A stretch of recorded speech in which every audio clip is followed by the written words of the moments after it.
Welcome to Sunday with Mike. On today's show, we'll cover some of the questions in the February topic contest that's going on right now. To submit your topic idea and possibly win some Disc Jockey News goodies, join the Sunday with Mike Facebook group and post your topic idea. This week, we'll tackle, should you post your prices online? How to differentiate yourself? Contracts, social media, and SEO. So grab yourself a cup of coffee and join me. I'll be right back.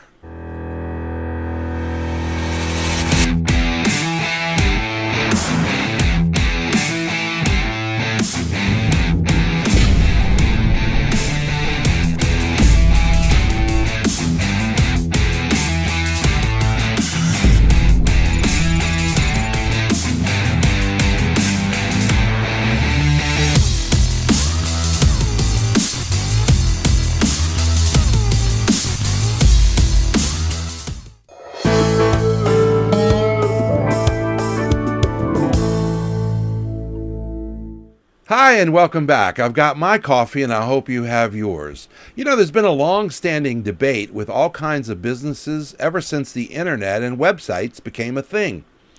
Do we post our prices online or not? Many businesses don't want to be bothered with nonstop phone calls, and so they decided to post their prices. Products will mostly fall into this category. Services, on the other hand, have a tendency not to post their prices online, and there are many reasons that go into these decisions, either way you look at it. So let's take a look at a few. By not posting your DJ prices online, you will get an inquiry by some method, either email, text, phone call, or social media. This gives you a chance to interact with your buyer. You can discuss their needs, their wants, desires, and you can make suggestions, but you can also get a chance to sell yourself and your services. This would not happen if you posted your prices online. The opposite is true because you don't get contacted unless the person is still interested after seeing your prices. In other words, a qualified lead. A real prospect, someone that's not just window shopping. Sometimes posting your prices can come back to haunt you. Let's take, for example, the recent Wedding Wire price chart for DJs that has cheap DJs saying, "Yeah, right on," and expensive DJs going, "Where the heck did these numbers come from?" Well, they came from DJs themselves. DJs who posted their prices on Wedding Wire's site. So the DJs thought that they would be slick and keep the prices down as low as possible to draw in wedding couples, but then Wedding Wire turned around and used that data to publish the average price of a DJ in the different markets. I've never been a fan of posting prices online personally. It's not because I'm afraid to, it kills my research. My view of a website is to make the buyer contact you. If they don't contact you because you gave them a price online, how do you know if your website SEO is working? You wouldn't. I need to monitor every single step in the process. That's my job as the owner of the company. If that means that I have to handle a few more people contacting me, I'm okay with that, because it also gives me a chance to make an impression on that buyer that I wouldn't have gotten otherwise. So do yourself a favor and go remove all of your pricing on any website, including your own. DJ Event Planner will change the way you manage and run your business. Streamline all of your procedures and software into one easy-to-manage system. DJ Event Planner, the ultimate online planning tool.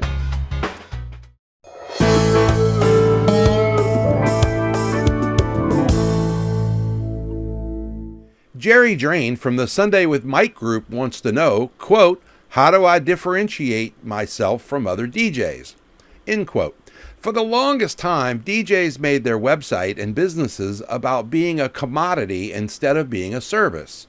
One DJ would say, well, I have 3,000 songs.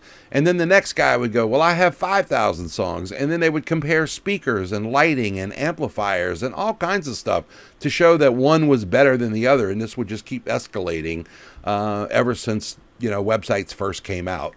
It was never about their talent. It was always about the gear. So if the only thing that separates all of us is gear, then that makes things really easy for a buyer, because all they need is the cheapest one they can find, because everybody does the same thing. Does this sound familiar? Well, it should, because we created it. For a while, there was a trend for everyone to kind of do your own thing and be different. But now, every time I turn around, somebody in my market wants to be just like me. I know that copying someone is supposed to be flattering, but it does get old after a while when they start cutting into how you make a living. So how do you find your niche and bring out the differences that you bring to the table? Well, for starters, you have to know what everyone else in your market is bringing to the table and really want to be different. Then you have to figure out how you can be different. Let's take comedians, for example. They're all funny, but are they all the same? Well, some things are. They all use a microphone, a sound system, and their voices, but yet they are all very different. Their style, delivery, content, inflection, pauses, etc. are all unique to that particular comic. We have to find a way to become unique and offer our own style. And you start that process by not trying to copy what someone else is doing. Find your own voice. Then tell your story to your buyers. The more unique and different you are, the more in demand you will become. Let me ask you a question. How many singers or actors can you recognize by their voice alone? Just you hear their voice and you know instantly who that is. They all sing or act, but they're all still unique. Be your own voice. Find your own niche and stop trying to be like someone else.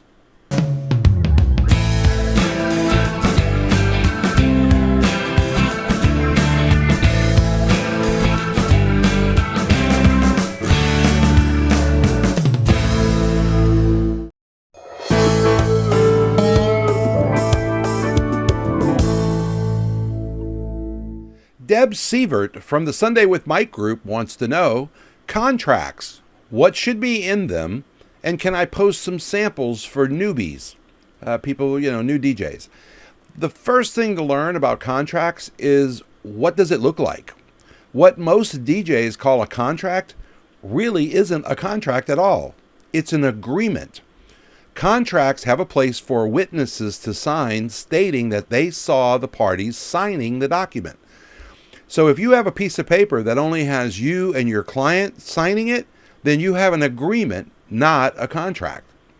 The purpose of the document, regardless of which one you have, is really and truly to protect both parties, not just you.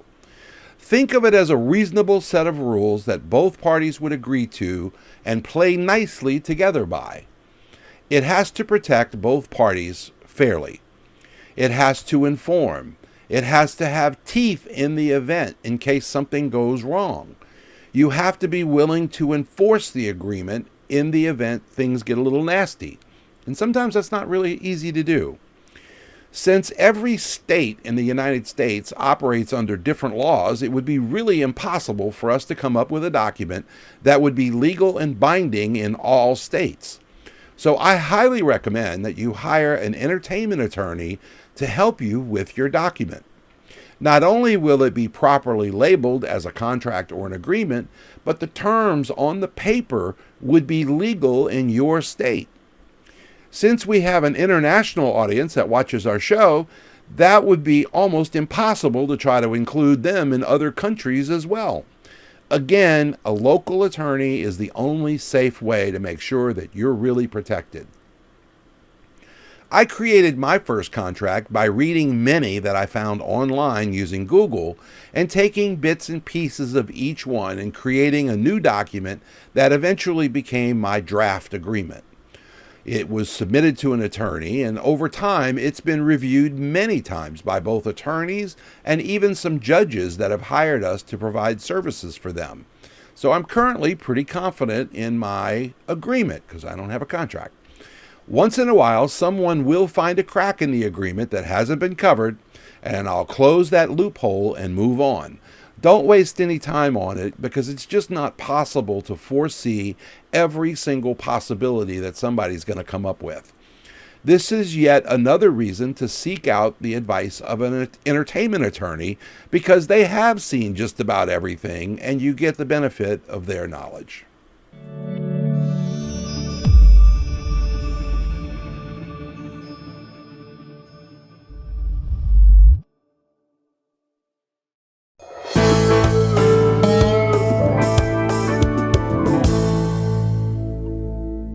Ryan Lennox from the Sunday with Mike group wants to know how social media and SEO has changed DJs. Ryan, I think technology has changed the world, not just DJs. I think that we're just a part of a moving mass getting closer and closer to the cutting edge of technology because DJs are generally smaller businesses, and because we want to be successful and easily found, we entertain all sorts of various social media circles and try to keep up with all the latest gadgets, lingo, equipment, etc. Before Google ruled the world, search engines fought for visitors, and they actually had advertising all over their search page. Everyone had their own favorite search engine, and nobody really paid much attention to who was using what. Then Google comes along with a slick, plain interface and no advertising at all. Their results loaded much quicker than the other search engines, and so now all of a sudden everybody's migrating over to Google, and now Google rules the world. Not only in search engine world, but they're also changing the game of SEO, which is search engine optimization. They can create products.